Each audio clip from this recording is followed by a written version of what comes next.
اللہ تعالیٰ نے سورہ کہف میں جب یہ فرمایا کہ اے حبیب آپ فرمائیں قل انما انا بشر مثلکم، تو یہ جو محبوب ہیں آپ فرما دیں، اے پیارے محبوب آپ فرما دیں کہ میں تمہاری طرح ایک بشر ہوں،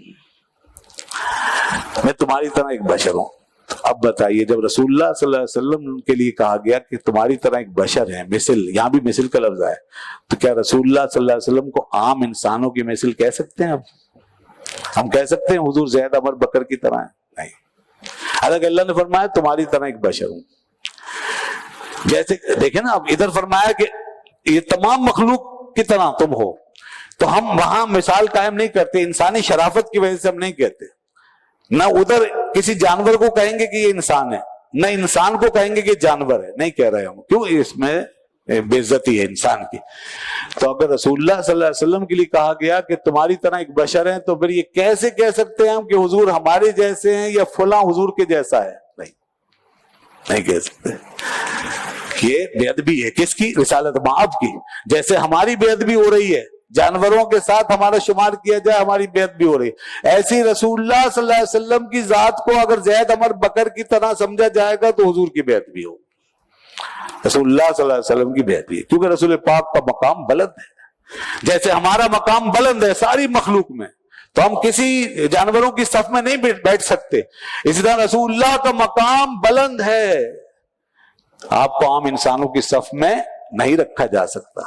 بشر ضرور ہیں مگر خیر البشر، بشر ضرور ہیں مگر بے مثال بشر ہیں ہماری طرح۔ تو سوال یہ ہے کہ اللہ تعالیٰ نے پھر آپ کے لیے کیوں فرمایا کہ قل انما انا بشر مثلکم، کہ میں تمہاری طرح ایک انسان ہوں؟ ہاں، اس بات کو سمجھ لیجئے۔ یہاں تو بہت ساری مشابہتیں بیان کی نا میں نے دیگر مخلوق کے ساتھ، رسول اللہ صلی اللہ علیہ وسلم کے حوالے سے ذرا سمجھنا ہوگا کہ ہماری طرح ہونے کے معاملے میں یہ کیا حقیقت ہے۔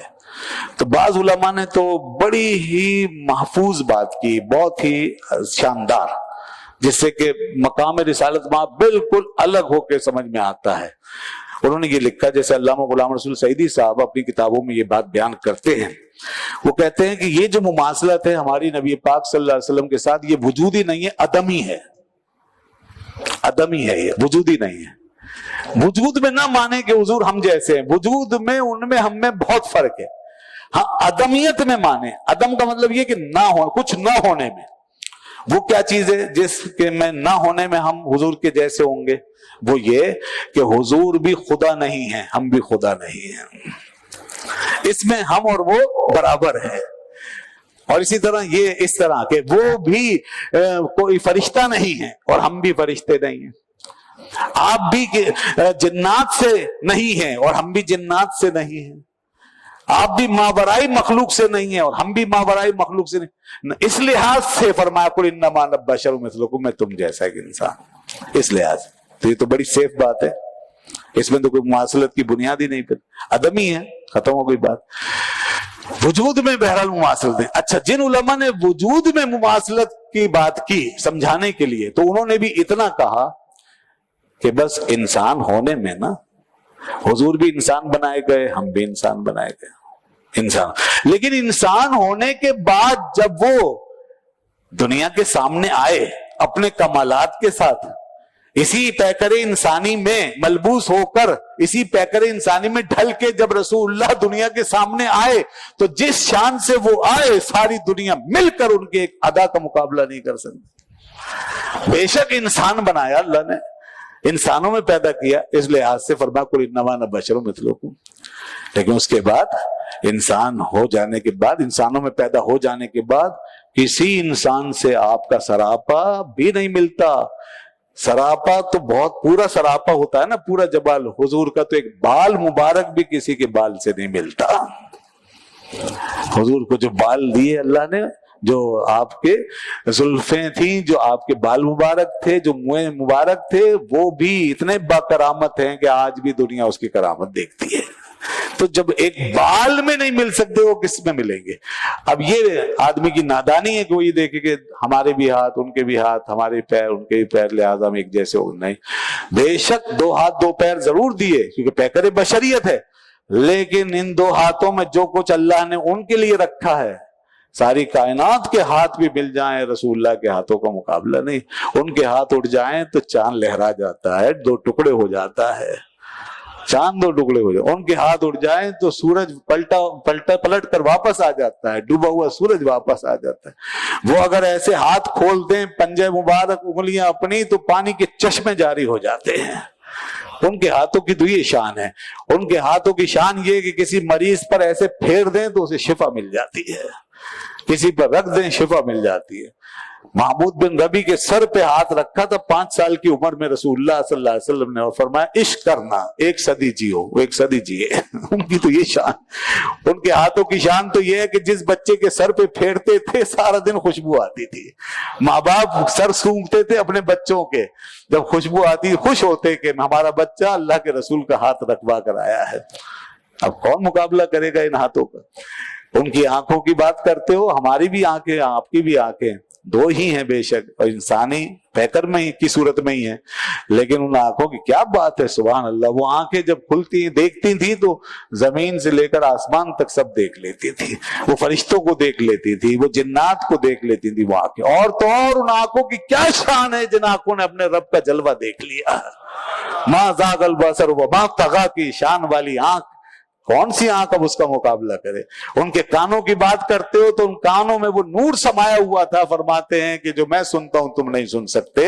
میں زمین پہ کھڑا ہو کر آسمان کے چڑچڑانے کی آواز سنتا ہوں, میں سنتا ہوں. فرشتے آسمان میں اتنے زیادہ ہیں کہ آسمان چڑچڑاتا اس سے آواز ہوتی, میں وہ بھی سنتا ہوں. یہ ان کی کانوں کی, ان کی سماعت کی شان ہے. ہر چیز آپ کی باکمال باکرامت اور عظمت و شان کی پیکر ہے. اللہ نے ہر چیز میں معجزے رکھے. اور آخری بات دوستو, حضرت جابر کہتے ہیں میں 14ویں والی رات کو آ گیا ہوں. 14ویں کی رات تھی اور بدر کا چاند تھا, پوری طرح شباب پر آسمان پہ چمک رہا تھا. اب تو ہمیں چاند سورج ویسے نظر نہیں آ سکتے کیونکہ نیچے روشنیاں بہت ہیں اور ہمارے سامنے گھر بلڈنگیں اونچی اونچی عمارتیں بہت. ایسے ماحول میں جائیے جہاں آسمان کھلا ہوا ہے اور آپ پوری طرح دیکھ سکتے ہوں اور نیچے اندھیرا گپ ہو. اس وقت دیکھیں 14ویں کے چاند کا حسن, اس وقت یہی منظر تھا. 14ویں کا چاند پوری طرح چمک رہا تھا اور آمنہ کا لال سرخ دھاری دار چادر اوڑھ کے آرام فرما رہا تھا. اس موقع پہ میں پہنچا اور میں نے دیکھا حضور سو رہے تھے, آرام فرما رہے تھے, چہرہ انور کھلا ہوا تھا, دھاری دار چادر بدن مبارک پڑی تھی تو چاند بھی اوپر بالکل چہرہ پاک کے مقابل سامنے نظر آتا تھا. میں ایسے دیکھتا تھا اپنے آقا کا چہرہ, آمنہ کے چاند کا چہرہ, اور ادھر پھر 14ویں کا چاند اوپر نظر اٹھا کے دیکھتا, پھر دوبارہ نیچے دیکھتا, پھر اوپر دیکھتا, پھر نیچے دیکھتا, پھر اوپر دیکھتا. اللہ کی قسم میں اس نتیجے پہ پہنچا کہ آمنہ کا چاند 14ویں کے چاند سے زیادہ خوبصورت تھا, وہ زیادہ خوبصورت تھا. میں نے دیکھا کہ حضور کا چہرہ چاند سے زیادہ آب و تاب والا نظر آتا تھا, چاند سے زیادہ حسین نظر آتا تھا.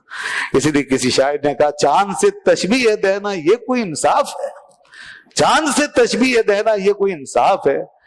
اس کے منہ پر داغ ہے, احمد کا چہرہ صاف ہے صلی اللہ علیہ وآلہ وسلم. چاند پہ داغ پڑا ہوا ہے, رسول پاک کا چہرہ بالکل صاف ہے. حضور مسکراتے نور نکلتا تھا. اللہ نے ایسا پیکر بنایا, دیوانہ ہو جاتا تھا. ساری دنیا آپ سے عشق و محبت کرتی ہے, اور یہاں تک کہ بے زبان مخلوق تک آپ کی زیارت کرنے آتی. بکریاں آتی دیکھتی اور سر رکھ دیتی, اونٹ آتے دیکھتے سر رکھ دیتے تھے. حضور کی شان. اسی لیے اعلیٰ حضرت نے ایک موقع پہ کہا کہ حسن یوسف پہ کٹی مصر میں انگشت زنا, حسن یوسف پہ کٹی مصر میں انگشت زنا, یعنی زنا کا مطلب عورتیں. مصر کی عورتوں نے اپنی انگلیاں کاٹ لی تھی یوسف علیہ السلام کا حسن دیکھ کر. تو فرماتے حسن یوسف پہ کٹی مصر میں انگشت زنا, سر کٹاتے ہیں تیرے نام پہ مردان عرب. وَأَحْسَنُ مِنْكَ لَمْ تَرَ قَطُّ عَيْنِي وَأَجْمَلُ مِنْكَ لَمْ تَلِدِ النِّسَاءُ خُلِقْتَ مُبَرَّأً مِنْ كُلِّ عَيْبٍ كَأَنَّكَ قَدْ خُلِقْتَ كَمَا تَشَاءُ. آپ سے زیادہ حسین کوئی ہے ہی نہیں. حضرت حسان بن ثابت کہتے ہیں میری آنکھ نے نہیں دیکھا آپ سے زیادہ خوبصورت, آپ سے زیادہ حسین. واجمل من کلم تلد النساء, اور کیسے دیکھے میری آنکھ, کوئی ماں نہیں جس نے آپ سے زیادہ خوبصورت کسی کو پیدا کیا ہو, آپ سے زیادہ جمیل کسی کو پیدا ہی نہیں کیا. خلقت مبرا من کل عیب, یا رسول اللہ آپ کو ایسا پیدا کیا گیا ہے کہ ہر عیب سے, نقص سے آپ پاک ہیں, آپ کی ذات میں کوئی عیب نہیں, کوئی نقص نہیں ہے. کانک قد خلقت کما تشاء, ہمارا دل کہتا ہے ایسا لگتا ہے آپ کو ویسے ہی بنایا جیسا آپ نے چاہا, جیسے آپ چاہتے گویا ویسے ہی اللہ نے آپ کو بنا دیا ہے. یہ آپ کا حسن, آپ کا جمال. جن لوگوں نے دیکھا انہوں نے تو یہ کہا. اور جب حضور نے ان سے پوچھا, یہ جو آیتیں ہیں نا اس طرح کی, یہ مکے والوں سے خطاب ہوا ہے اصل میں. ان سے کہا گیا کہ دیکھو تم مجھے خدا نہ سمجھو. جیسے آج آگے ایک آیت آئی کہ میں تم سے یہ نہیں کہتا میرے پاس خزانے ہیں زمین کے, میں یہ نہیں کہتا میں کوئی غیب جانتا ہوں. یہ مکے والوں سے, مشرکوں سے خطاب کرتے ہوئے کہا جا رہا ہے کہ تم مجھے یہ نہ سمجھو کہ میں خدا کی طرح کوئی اس طرح چیزیں کروں گا, ایسی توقع نہ لگاؤ مجھ سے. میں کوئی ذاتی طور پہ ان چیزوں کا مالک نہیں ہوں, جیسے اللہ مالک ہے ایسے میں نہیں. تم مجھے خدا نہ بنا لینا جیسے عیسائیوں نے کیا, یہودیوں نے, یہ سمجھایا جا رہا ان کو. ایسے ان کو کہا گیا میں تمہاری طرح ایک انسان ہوں, یعنی تم مجھے کوئی ماورائی مخلوق نہ سمجھو اور اس طرح نہ مانو. کیونکہ ان لوگوں کی پہلے کفار مشرکین کی عادت یہ تھی, یا تو مانتے نہیں تھے, اور جب مانتے تھے خدا سمجھ کے مانتے تھے, جیسے عیسائیوں نے مانا, جیسے مکے کے مشرک. اسی طرح آج بھی ہندوؤں کا یہ حال ہے, یا تو مانیں گے نہیں, کسی بابے فقیر کو نہیں مانتے. وہ ان کے یہاں کیوں بابا فقیر کہاں سے آ گیا, ان کے یہاں کون سے خواجہ صاحب. لیکن جب خواجہ صاحب کو مانا تو بھگوان کا روپ مانا, دیوتا مانا. یہ مسئلہ, مانیں گے تو دیوتا مانیں گے ورنہ نہیں مانیں گے. یہی حال تھا پوری دنیا کا اس وقت, اور یہی حال ہے آج بھی سارے مشرکوں کا. اس لیے کہا جا رہا ہے میں تم سے نہیں کہتا میرے پاس خزانے ہیں, لا اقول لکم عندی خزائن الارض ولا اعلم الغیب, نہ میں یہ کہتا ہوں کہ میں غیب جانتا ہوں. تو اس لیے مجھے خدا نہ بنا لینا, میں اللہ کا بندہ ہوں, مجھے اللہ نے عطا کیا ہے, اس کی اجازت اس کی مرضی سے میں چلتا ہوں. جو چیز مجھے اس نے دی ہے میں اس کا اظہار کرتا ہوں, اور اس نے مجھے کیا کیا نعمتیں دی ہیں یہ تمہارے گمان میں آ ہی نہیں سکتا. اس کے لیے ایمان لاؤ, دینے والا کیا کیا دے سکتا ہے پہلے ایمان لاؤ, اور لینے والا محبوب بھی کیا کیا لے سکتا ہے پہلے ایمان لاؤ. اور یہ ایمان پہنچا مدینے میں. جب مدینے میں یہ ایمان پہنچا اور ایمان والے جب پیدا ہو گئے تو پھر حضور نے ان سے کیا فرمایا, بخاری کی حدیث سنیے, فرمایا کہ ایکم مثلی, بتاؤ میری مثل کون ہے. دیکھیں مکے والوں سے کہا تھا میں تم جیسا ایک بشر ہوں, اس کا کانٹیکسٹ وہ تھا جو میں نے بتا دیا. مدینے والوں سے کہا ایکم مثلی, تم میں کون میری مثل ہے. کیوں کوئی نہیں بول سکا, کسی کی زبان نہیں کھلی, سب خاموش. فرمایا لست مثلکم, میں تم جیسا نہیں ہوں. ایمان سے دیکھو گے, ایمان کی آنکھ سے دیکھو گے تو پتہ چلے گا کہ میں تم جیسا نہیں ہوں. میرا مقام کیا جو میں نے ابھی بتا دیا, ان ہاتھوں کی شان دیکھو, ان آنکھوں کی شان دیکھو, اس روح زیبا کو دیکھو, پھر پتہ چلے گا حضور کا مقام کیا ہے. حضرت حسان بن ثابت سے پوچھو, اور حضرت جابر سے پوچھو, حضرت ابو ہریرہ سے پوچھو, حضرت ابوبکر صدیق سے پوچھو, عمر فاروق سے پوچھو, عثمان غنی سے, شیر خدا سے رضی اللہ عنہ مجمعین, وہ بتائیں گے ہمارے آقا کی کیا شان ہے اور ہم نے کیسا پایا. اور اگر آج ماضی قریب میں اور دور حاضر میں کسی سے پوچھنا ہے تو اعلیٰ حضرت سے پوچھ لو, اعلیٰ حضرت سے پوچھو. اعلیٰ حضرت کیا فرماتے ہیں کہ وہ کمال حسن حضور ہے کہ گمان نقص جہاں نہیں. وہ کمال حسن حضور ہے کہ گمان نقص جہاں, گمان ہی نہیں نقص کا, کہ گمان نقص جہاں نہیں. یہی پھول خار سے دور ہے, یہی شمع ہے کہ دھواں نہیں. تمہاری خوبصورت ترین چیزیں یا تو پھول ہیں یا شمع ہے. دنیا کی خوبصورت حسین ترین چیزیں دو بتائیں, ایک پھول اور ایک شمع. پوری دنیا مانتی ہے یہ حسن و شباب کا خوبصورت منظر ہے, لیکن فرماتے تمہارے پھول میں خار ہے, یہ نقص ہے, اور تمہاری شمع میں دھواں ہے, یہ نقص ہے. مگر ہم جس مدینے والے کو مانتے ہیں وہ ایسی شمع ہے جس میں دھواں ہی نہیں ہے, وہ ایسا پھول ہے جس میں خار نہیں ہے, اس لیے کہ اللہ نے اسے ہر عیب سے پاک پیدا کیا ہے. اس لیے فرماتے ہیں تجھے یک نے یک بنایا. اس اعتبار سے دیکھو گے تو پتہ چلے گا کہ وحدہ لا شریک ذات کی وحدانیت کی سب سے بڑی دلیل یہ ہے کہ اس نے آپ کو ایسا بنایا کہ کوئی دوسرا آپ جیسا نہیں ہوا. جب وہ بنانے پہ قادر ہے ایسا تو وہ خود نہیں ہوگا ایسا کہ کوئی اس کے شریک نہیں. تو کوئی شریک نہیں ہو سکتا اس کے محبوب کی شان میں, اس کے محبوب کی ذات میں. جب محبوب کی ذات اور شان میں کوئی شریک نہیں ہو سکتا تو بنانے والے کے ساتھ کون شریک ہو سکتا؟